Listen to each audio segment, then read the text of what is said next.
Pernah kepikiran gak sih kok bisa ya ada layanan internet yang harganya itu murah banget? Nah, kali ini kita bakal bongkar habis-habisan rahasia di balik fenomena internet rakyat dan gimana caranya mereka bisa nawarin sesuatu yang kelihatannya mustahil. Oke, kita mulai dari yang paling bikin kaget, Rp100.000 per bulan. Coba dibayangin, di saat provider lain pasang harga 3-4 kali lipatnya, angka segini tuh rasanya kayak nggak masuk akal. Tapi ini beneran loh, bukan sulap, bukan sihir. Terus pertanyaannya, gimana caranya nih bisa kejadian? Gimana sebuah perusahaan bisa nawarin internet semurah ini dan nggak bangkrut? Jawabannya itu ada di kombinasi cerdas antara teknologi sama strategi bisnis. Yuk kita bedah satu persatu.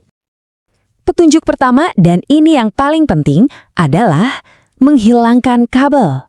Yap, Anda nggak salah dengar. Kunci dari semua ini adalah menyingkirkan elemen yang selama ini kita kira paling penting buat internet. Jadi gini, coba kita dalemin ya. Bagian paling mahal dari bisnis internet itu ternyata bukan pusat data yang gede atau kabel bawah laut. Biaya terbesarnya justru ada di beberapa meter terakhir kabel fisik yang ditarik dari tiang ke setiap rumah kita. Itulah yang disebut last mile. Proses ini tuh ribet, butuh izin, gali-gali tanah, dan tim teknis buat setiap rumah. Nah, dengan memotong bagian ini, penghematannya itu bukan cuma besar, tapi ya ampun, fundamental banget. Coba deh lihat perbandingannya. Ini beda banget. Di satu sisi ada fiber optik. Bayangin prosesnya, perlu izin, gali jalan, terus teknisi narikin kabel satu-satu ke rumah orang, makan waktu, makan biaya gede banget. Nah, di sisi lain, ada model nirkabel atau wireless. Cukup pasang menara pemancar, terus sinyalnya langsung ditembakin ke modem di rumah. Jauh lebih cepat, jauh lebih murah, dan pastinya jauh lebih efisien. Tentu aja, tanpa kabel bukan berarti teknologinya asal-asalan. Justru sebaliknya, di balik model ini, ada teknologi-teknologi cerdas yang bikin semuanya ini mungkin dan efisien. Yuk kita lihat lebih dalam lagi. Teknologi intinya ini namanya FWA, atau Fixed Wireless Access. Cara paling gampang buat ngertinya, anggap aja ini kayak Wi-Fi super jarak jauh. Jadi ada menara yang mancarin sinyal internet super kuat, terus modem di rumah kita yang nangkep sinyalnya. Kata fix di sini penting loh, artinya modemnya ini emang dirancang buat diem di satu tempat, yaitu rumah kita, biar koneksinya stabil. Beda sama internet di HP yang bisa kita bawa kemana-mana. Jadi bener-bener nggak ada kabel, persis kayak nyambungin laptop ke router, cuma ini skalanya raksasa. Oke, pertanyaan bagus. Kalau mereka harus bangun ribuan menara pemancar pakai teknologi biasa yang mahal, penghematan dari tanpa kabel tadi kan bisa jadi percuma, ya kan? Nah, disinilah kecerdasan berikutnya dimainkan. Mereka pakai sistem pintar bernama Open RAN. Gini cara kerjanya. Dulu itu, provider telekomunikasi itu kayak terkunci sama satu merek. Kalau mereka beli menara dari merek A, ya semua hardware dan softwarenya harus dari merek A. Ini kan bikin harga jadi mahal karena vendornya cuma itu-itu aja. Nah, Open RAN ini ngancurin sistem tertutup itu.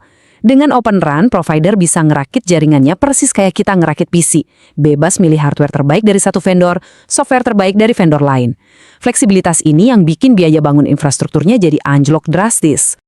Dan ini dia potongan puzzle teknologi yang terakhir. Pemilihan frekuensi. Dengan main di frekuensi 1,4 GHz yang relatif lebih rendah, jangkauan sinyal dari tiap menara jadi luas banget. Ini tuh kayak suara bass yang bisa nembus tembok lebih gampang daripada suara sopran yang melengking. Artinya, satu menara bisa nge-cover area yang lebih besar, jadi jumlah menara yang perlu dibangun jadi lebih sedikit. Lebih sedikit menara, ya jelas biaya bangun dan operasionalnya jadi jauh lebih hemat. Keren kan? Oke, teknologinya udah keren, kita udah ngerti. Tapi teknologi canggih doang itu nggak cukup. Kunci suksesnya juga ada di strategi bisnis yang dirancang khusus buat memaksimalkan semua keunggulan teknologi ini. Sesuai namanya, internet rakyat, fokus mereka itu jelas banget. Mereka nggak ngejar perusahaan gede atau pengguna super premium. Targetnya adalah pasar massal. Jutaan keluarga yang selama ini mungkin mikir, duh internet mahal banget ya. Seluruh model bisnisnya dibangun di atas fondasi ini. Dan begini cara mainnya, ini siklus yang brilian banget. Langkah pertama, kasih harga murah gila-gilaan buat ngeguncang pasar. Kedua, harga murah ini otomatis bakal narik pelanggan dalam jumlah yang masif alias volume. Nah, langkah ketiga ini kuncinya.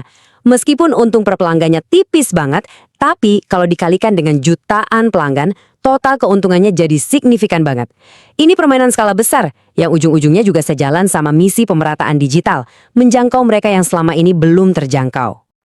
Nah, setelah kita bedah teknologinya, terus strategi bisnisnya, yuk kita rangkum semuanya dalam satu perbandingan akhir, biar gambaran besarnya makin jelas dan utuh. Jadi ini dia rangkumannya, koneksi ke rumah, kabel versus nirkabel, instalasi, ribet dan butuh teknisi, versus praktis, tinggal colok. Tapi ada tapinya nih, dan ini penting banget buat kita pahami, soal stabilitas. Koneksi fiber karena kabelnya ditanam di tanah cenderung lebih kebal sama gangguan cuaca. Sementara FWA karena dia nirkabel, performanya bisa dipengaruhi sama kuat lemahnya sinyal atau posisi modem. Jadi inilah trade-off-nya. Kita dapat harga yang jauh lebih murah, tapi dengan potensi stabilitas yang mungkin sedikit di bawah koneksi kabel premium. Jadi, pada akhirnya, harga 100.000 itu bukan sihir sama sekali. Ini murni hasil dari inovasi yang berani, nemuin bagian mana yang paling mahal dan paling gak efisien dari bisnis internet, yaitu kabel last mile, terus dipangkas habis dan diganti total dengan kombinasi teknologi nirkabel yang lebih cerdas. Nah, ini ninggalin kita sama satu pertanyaan gede buat direnungin. Kalau model bisnis yang lebih murah dan lebih gesit ini terbukti sukses besar, jangan-jangan kita lagi nonton awal dari tamatnya era internet kabel di Indonesia ya? Apa masa depan konektivitas kita benar-benar ada di udara? Sebuah pemikiran yang menarik banget kan?